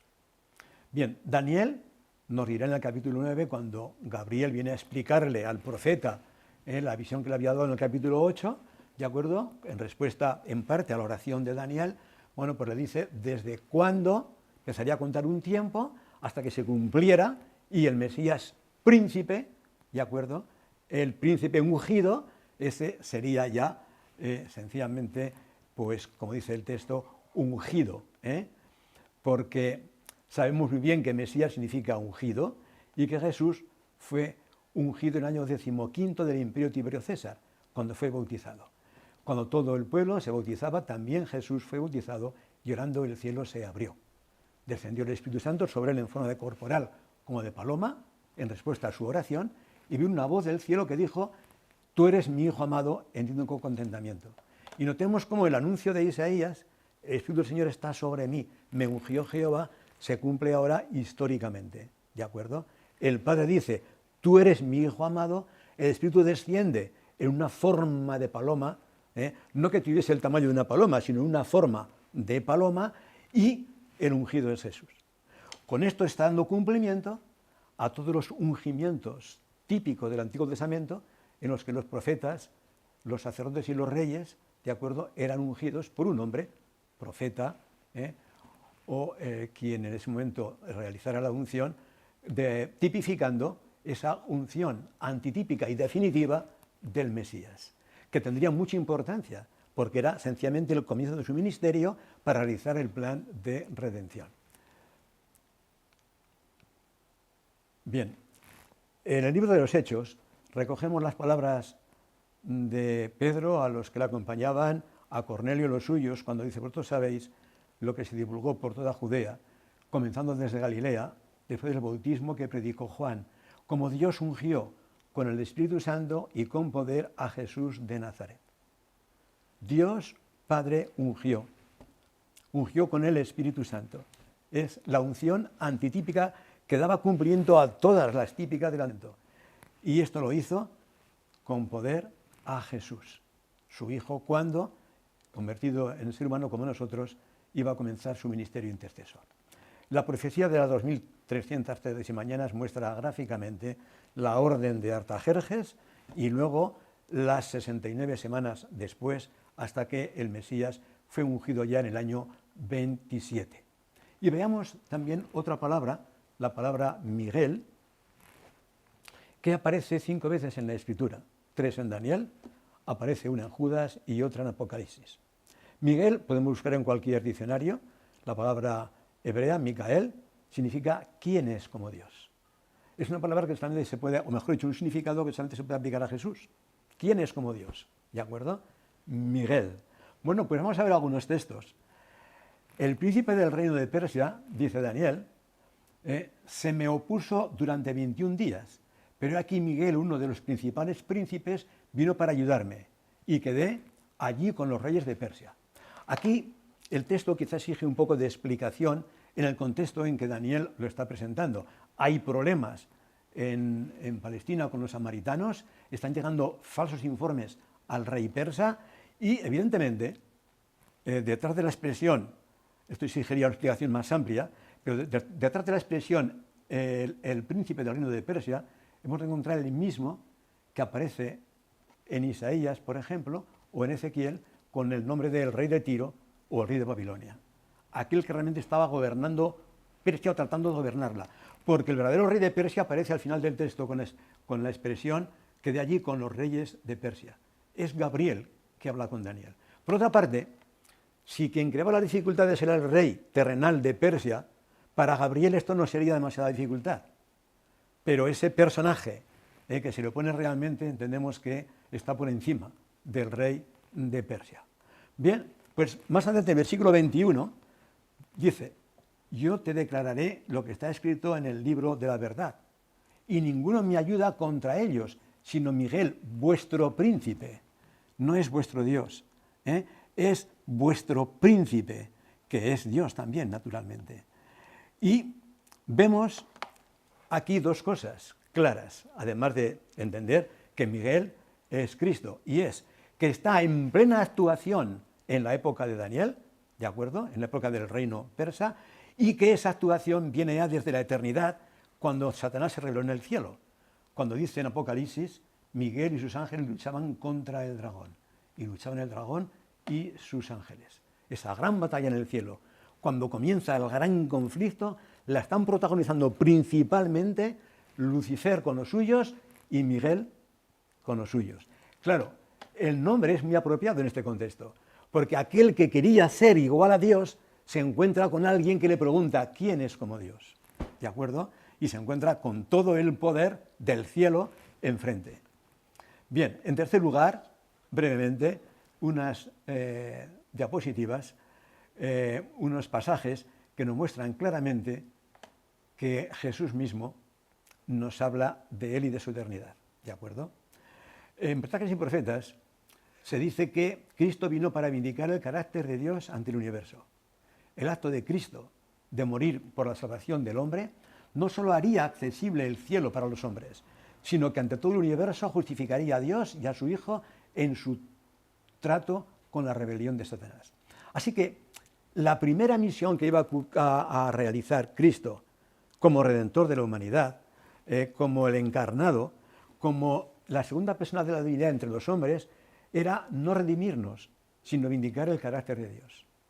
Mostrar que en el trato con Satanás, que en el contexto del gran conflicto, ¿de acuerdo?, Dios actuó siempre con justicia y con misericordia, con verdadero amor para sus criaturas. En segundo lugar, debía asegurar la estabilidad del universo, que está poniendo en tela de juicio, por instigación del adversario, el carácter de Dios. En tercer lugar, debía redimir al género humano. Es por esto que, como dirá Pablo, con una sola ofrenda, con un solo sacrificio por los pecadores, ¿de acuerdo?, se sentó a la diestra de Dios y obtuvo el plan de redención. Con una sola ofrenda hizo perfectos para siempre a los santificados. Y además dio ejemplo de vida y conducta. Esto, entre otras cosas, son los aspectos más importantes que Cristo vino a realizar. Algo que ningún ser humano podría haber realizado jamás en la historia. Dirá más Patriarcas y Profetas: en todo el universo solo existía uno que podía satisfacer sus exigencias en lugar del hombre. Puesto que la ley divina es tan sagrada como el mismo Dios, solo uno igual a Dios podría expiar su transgresión. No hay criatura que pudiera haber realizado el plan de redención que Cristo realizó. La segunda persona de la divinidad hecha hombre como nosotros, humillándose como nosotros. Y ahora vamos a ver algunas citas, algunos pasajes, sobre todo del Evangelio de Juan, que nos muestran declaraciones de Jesús, en las que él llega a decir, por ejemplo, que ha bajado del cielo, que sencillamente él va a subir a donde estaba primero. Hay muchos textos en Juan, ¿de acuerdo? Él llega a decir: yo soy de arriba, vosotros sois de abajo, no soy de este mundo. Y así hay una serie de pasajes en el Evangelio de Juan que podemos leer detenidamente en una lectura más detenida y observar que, por ejemplo, antes que Abraham fuese, yo soy. Otros muchos textos donde Jesús deja bien claro que él preexistió con el Padre. Padre, glorifícame con aquella gloria que tuve contigo antes que el mundo fuese, etc. Y recordemos, en el Antiguo Testamento hay un momento en que Jehová, con 2 ángeles, le aparece a Abraham en el encinar de Manre. Es Cristo. El encuentro con José antes de la conquista de Jericó, el príncipe del ejército de Jehová, es Jesús. Son relaciones de Jesús preencarnado, pero son de él en el Antiguo Testamento. El encuentro de los 3 jóvenes con ese hijo de los dioses, que así lo interpretó el propio rey Nabucodonosor, ¿de acuerdo? Allí está Jesús con esos 3 jóvenes. Óyeme, Jacob y tú, Israel, a quien llamé yo mismo, yo el primero y yo también el postrero, dice Isaías. Veamos qué dice el texto 4 versículos después. Uno lee Isaías 48 y tiene la impresión de que es la primera persona de la divinidad la que está hablando. Pero llega al versículo 16 y leemos: acercaos a mí, oíd esto. Desde el principio no hablé en secreto. Desde que esto se hizo, allí estaba yo, y ahora me envió Jehová el Señor y su Espíritu. ¿Quién dice acercaos a mí? Desde el principio allí estaba yo, y ahora me envió Jehová el Señor y su Espíritu. Es Jesús, ¿de acuerdo? Pero hay una expresión que también ha citado el profesor Armenteros, que queda ampliamente ratificada en el Apocalipsis y que queremos detenernos en ella haciendo una pausa. Isaías 44:6 dice: así dice Jehová, Rey de Israel y su Redentor, Jehová de los ejércitos: yo soy el primero y yo el postrero. Es evidente que tiene que ver con la divinidad. 48:12, óyeme, Jacob y tú, Israel, a quien llamé yo mismo, yo el primero, yo también el postrero. 48:16, acercaos a mí, lo hemos leído antes, dice: y ahora me envió Jehová el Señor y su Espíritu. Es evidente que es Jesús el que está hablando. Pero notemos ahora, Apocalipsis 22, he aquí yo vengo pronto, y mi galardón conmigo, para recompensar a cada uno según sea su obra. Yo soy el alfa y la omega, el principio y el fin, el primero y el último. Y yo, Jesús, he enviado mi ángel para daros testimonio de estas cosas en las iglesias. Uno lee Apocalipsis 22 y se da cuenta que en los versículos 12 y 13 es Jesús el que está hablando, y que en los versículos 14 y 15 se hace un paréntesis. aludiendo a quienes no entrarán en la Nueva Jerusalén. Pero seguido del paréntesis dice, yo Jesús he enviado mi ángel. No hay ninguna duda que aquel que viene es Jesús, que es Jesús el que está hablando, y que el alfa, la omega, el principio y el fin, el primero y el último de Isaías, es Cristo Jesús. No se puede entender de otra manera. El que da testimonio de estas cosas dice, ciertamente vengo en breve, y ahora Juan no dice, sí ven, Dios mío, sino que dice, sí ven, Señor Jesús, porque es Jesús el que viene. Y así acaba la Biblia, con las palabras de Juan, reconociendo que es Jesús el que viene, el que ha dicho quién es, en armonía con el profeta Isaías. Yo soy el alfa y la omega, el principio y el fin, el primero y el último. Y ahora veamos también que en el versículo 16 dice, he enviado mi ángel para daros testimonio de estas cosas. Y en el versículo 20, el que da testimonio de estas cosas. Todo ese contexto tiene que ver con Cristo. No aparece otra persona de la divinidad. Y en el capítulo primero, cuando se le presenta a Jesús, a Juan en medio de los 7 candeleros, dice Juan, yo estaba en el Espíritu en el día del Señor y oí detrás de mí una gran voz como de trompeta, que decía, yo soy el alfa y el omega, el primero y el último. Escribe en un libro lo que ves y envíalo a las 7 iglesias que están en Asia. Me volví para ver la voz que hablaba conmigo y vuelto vi 7 candeleros de oro. En Apocalipsis aparece por lo menos 3 o 4 veces la idea de de oír primero algo y después mirar y ver aquello de lo cual había oído. Pues bien, aquí primeramente dice que sencillamente oyó una gran voz como de trompeta, pero se volvió para ver quién hablaba con él y en medio de los 7 candeleros vio a uno semejante al Hijo del Hombre. El Hijo del Hombre no es ni el Espíritu Santo ni el Padre, es Cristo. Y Cristo es el alfa y la omega, el primero y el último, como dice claramente en el primer capítulo también de Apocalipsis. Así que concluimos con una cita que no nos dice nada nuevo, ¿de acuerdo? Pero que nos ofrece garantías en cuanto a lo que hemos intentado decir. Es Patriarcas y Profetas 362. Toda comunicación entre el cielo y la raza caída se ha hecho por medio de Cristo. Fue el Hijo de Dios quien dio a nuestros primeros padres la promesa de la redención. Fue Él quien se reveló a los patriarcas, Adán, Noé, Abraham, Isaac, Jacob y Moisés, comprendieron el Evangelio, buscaron la salvación por medio del sustituto y garante del ser humano. Estos santos varones de antaño comulgaron con el Salvador que iba a venir al mundo en carne humana, pero comulgaron con él, permitidme la aclaración, en el Antiguo Testamento. Y algunos de ellos hablaron cara a cara con Cristo. De modo que concluimos diciendo, ¿quién habló con Abraham en el encinar de Mamre?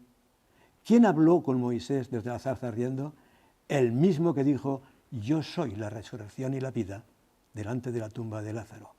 Y hay quien ha aclarado esto diciendo, en Cristo hay vida original que no proviene ni deriva de otra, como uno más de las 3 personas de la divinidad, de esa entidad trinitaria que se nos revela para gloria de ellos y salvación nuestra. Gracias.